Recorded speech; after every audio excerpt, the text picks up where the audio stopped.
atrasado, de verdad que sí. También después de la más temprano. Estamos atrasados en ¿qué?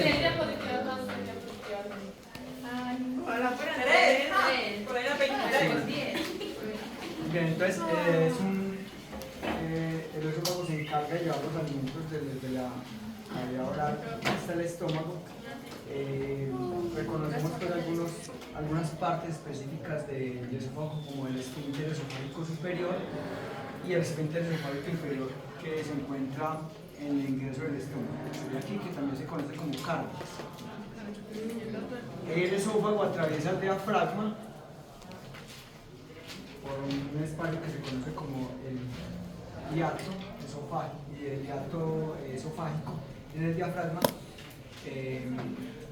Ese esfínter esofágico inferior que parece acá es el que impide que los alimentos se devuelvan desde el estómago hacia el esófago, y cuando ocurre eso lo vamos a caracterizar como reflujo gastroesofágico. Y hay otras consecuencias pues, que se van a derivar de esa devolución de los alimentos del estómago, que además tiene una capa protectora, a diferencia del esófago que no tiene una capa protectora para los ácidos que se producen como tal en el proceso digestivo. El esófago además tiene comunicación de forma normal, tiene comunicación con la vía respiratoria. En la parte superior hay una comunicación con las vías respiratorias, que ahorita también lo vamos a mencionar porque parte de lo que puede ocurrir, los riesgos que ocurren en las enfermedades del esófago, es la transmisión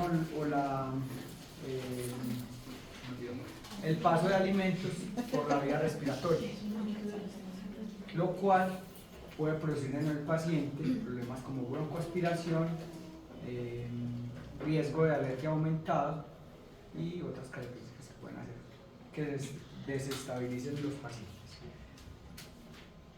Entonces decimos que es un tubo muscular que mide alrededor de 25 centímetros en el adulto, 2 centímetros de diámetro, que como dijimos ahorita transporta el alimento desde la faringe hasta el estómago, que presenta algunos estrechamientos, que se ubican por detrás de la tráquea.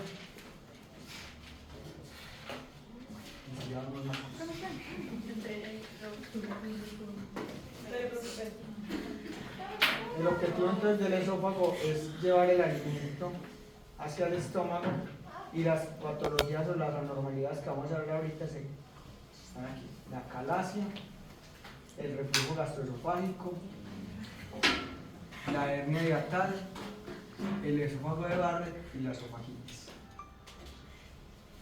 Pero esas son ¿qué? Esas son las Esos son los trastornos que vamos a ver ahorita. En estos 10 minutos.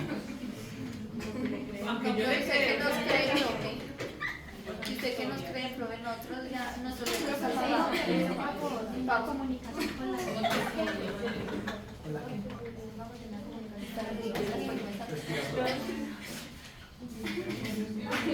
Muy bien, empecemos con la acalasia. La acalasia es la incapacidad de las fibras musculares gastrointestinales para relajar el esfínter esofágico inferior, que también se conoce como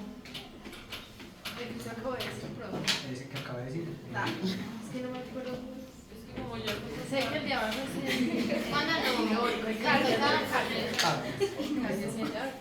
Cardias. Entonces, cuando no se puede relajar adecuadamente el cardias, hay un fracaso de esa relajación. Lo que vamos a obtener es que los alimentos no pueden pasar al estómago, se devuelve. un rebosamiento, una devolución de los alimentos, principalmente el rebosamiento de la cantidad de alimentos que pueden entonces irse a la vía respiratoria. Ese espasmo esofágico también se da ante condiciones como alimentos muy calientes, alimentos muy fríos, empeora con la ansiedad, puede generar vómito, neumonía por aspiración de alimentos, que lógicamente van a producir consecuencias mucho más graves en el paciente.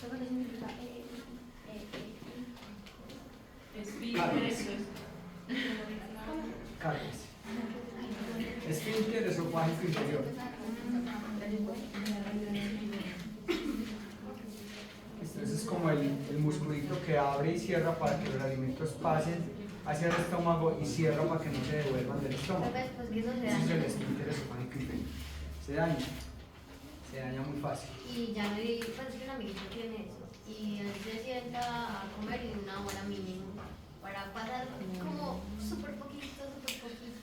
Y le tuvieron que poner como un simulador de carne. Manual. Uno no me lo imagino. Bueno, es como un aparatico ahí para que haga el ejercicio de dejar pasar. Pero es muy lento, en cualquier momento se vomita. Sí, dice, los niños al principio de la vida tienen ese esfínter inmaduro. La propia inmadurez de la infancia hace que no se regule adecuadamente, que no sella adecuadamente y todos los niños tienen reflujo, por un reflujo fisiológico, ¿cierto? ¿Quién no ha cargado a un niño y se le ha quedado la lechita cortada por acá? Eso se llama reflujo.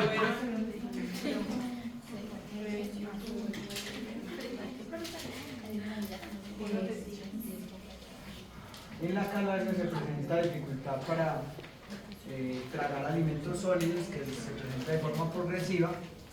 También se puede presentar con los líquidos. Está asociada a regurgitaciones, que realmente es lo que pasa cuando se beben los alimentos. Lo que hay es una regurgitación. Está asociada a vómitos y está asociada también a pérdida de peso. Se presentan con la calasia complicaciones también pulmonares por la aspiración de alimentos que se pueden dar a los pacientes cuando no logran pasar por la vía digestiva y se devuelven por la vía respiratoria. El paciente puede presentar una tos nocturna, una congestión bronquial crónica y neumonías a repetición.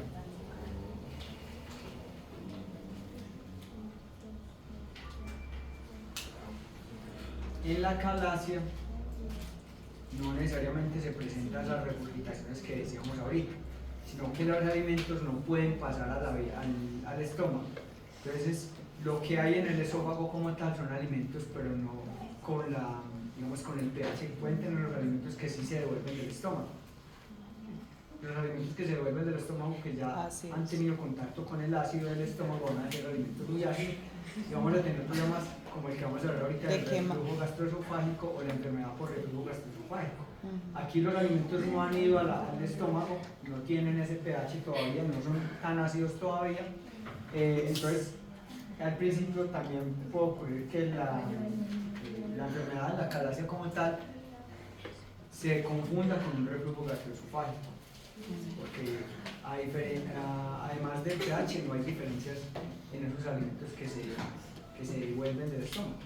La única diferencia es que el pH es diferente y que posiblemente no altera la mucosa del esófago, pero los alimentos van a ir nuevamente también a la vía respiratoria, los alimentos no van a tener una digestión adecuada, entonces van a haber pérdidas de peso, etc. La calasia tiene como objetivo, el tratamiento de la calasia tiene como objetivo reducir la presión del esfínter para facilitar el vaciamiento del esófago. Hay un objetivo que es tratar de que el esfínter se relaje. Ahorita decimos que algunos alimentos, como los alimentos muy calientes o muy fríos, pueden hacer que eso se empeore la situación de la calasia. Lo que se busca ya es que la cantidad de alimentos que hay en el esófago pase al estómago, ¿cierto? Ese sería como el objetivo del tratamiento. Reducir la presión del esfínter para facilitar ese vaciamiento del esófago, evitar que haya neumonías por aspiración de alimentos y propiciar un crecimiento de desarrollo adecuado. Eso pues en los pacientes que, digamos que para nosotros es el objetivo del estudio, que son los niños y los niños principalmente.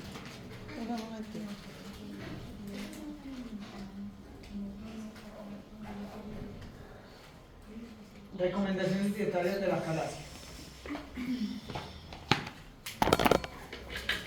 Las comidas picantes hay que evitarlas en nuestros pacientes. Hay que reducir el volumen de comida, o sea, tiene que ser una dieta fraccionada, muy fraccionada. La cantidad de líquidos, digamos que se debe consumir, es pequeña y más bien frecuente, igual que hacemos con la alimentación, entonces cantidades muy pequeñas con los alimentos para que no se produzca empeoramiento de esa dificultad para la relajación del esfínter. Y en otros casos vamos a tener que, pues el médico va a tener que acudir entonces a una distensión del esfínter ya a nivel quirúrgico para ampliar el conducto y permitir que pasen los alimentos del esófago hacia el estómago. Entonces llegan pacientes que definitivamente no pueden hacer ese proceso de relajación. Por ejemplo, pacientes neurológicos comúnmente tienen cirugías del esfínter esofágico para permitir que el alimento pase al estómago. Lo que pasa es que cuando se hacen ese tipo de cirugías, simplemente se abre el esfínter queda poco funcional y entonces los alimentos se pueden devolver desde el estómago, entonces pasaríamos a tener otra problemática distinta. Porque el primero era que el esfínter no se relajaba, y ahorita con una cirugía, pues posiblemente es que el esfínter no funciona adecuadamente, no cierra, no contraiga adecuadamente. Entonces cuando no hay contracción del esfínter, los alimentos se devuelven del estómago. Entonces pasaría a tener otra dificultad este paciente que tiene una incisión quirúrgica para ampliar el conducto. ¿Dudas hasta ahí? Pero es una enfermedad que se la requiere o se nace con traumatismo. ¿No? Yo sé que en los pacientes neurológicos tiene que ver con esa inervación, pues, o con esa capacidad para el desarrollo de la musculatura, pero no sé en otros pacientes por qué se da. Un momentico, tomo listo. Ay, Dios mío. Exactamente eso iba a mirar. Porque iba a meter eso y como que me faltaba la decisión. Se cayó.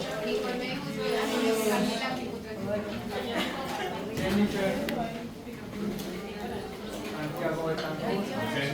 Santi, déjame regalar un minuto, por favor. Ya, de Cancún.